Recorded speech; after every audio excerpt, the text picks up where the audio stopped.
When you buy a brand new phone, you expect to receive updates for it for quite some time afterwards. Now, pretty much all of the big players like Samsung, Apple or Google offer roughly 7 years of OS updates and security patches after that. But what exactly is the difference between those two?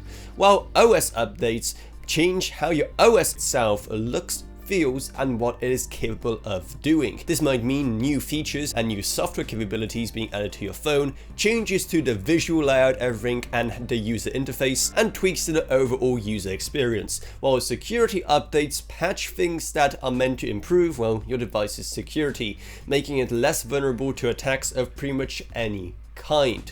Now, obviously, one of those is a lot more important than the other.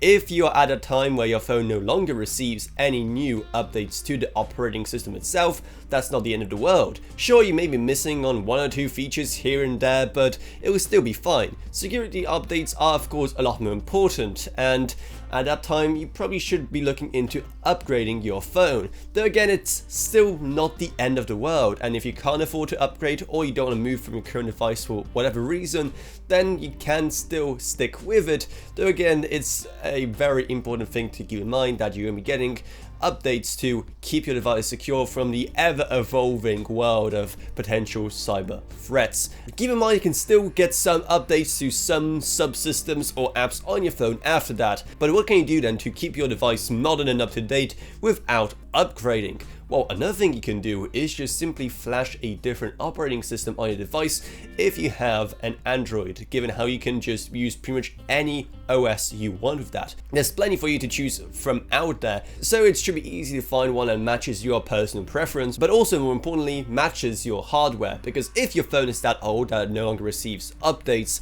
then the hardware on it probably isn't the greatest, so you want something where your smartphone actually matches the minimum hardware requirements there. So that is pretty much everything you need to know about what it really means if your phone no longer receives updates, when you can kind of expect that to happen, and what to do after that. So if you found this video helpful, make sure to subscribe to How To Authority for more like this in the future.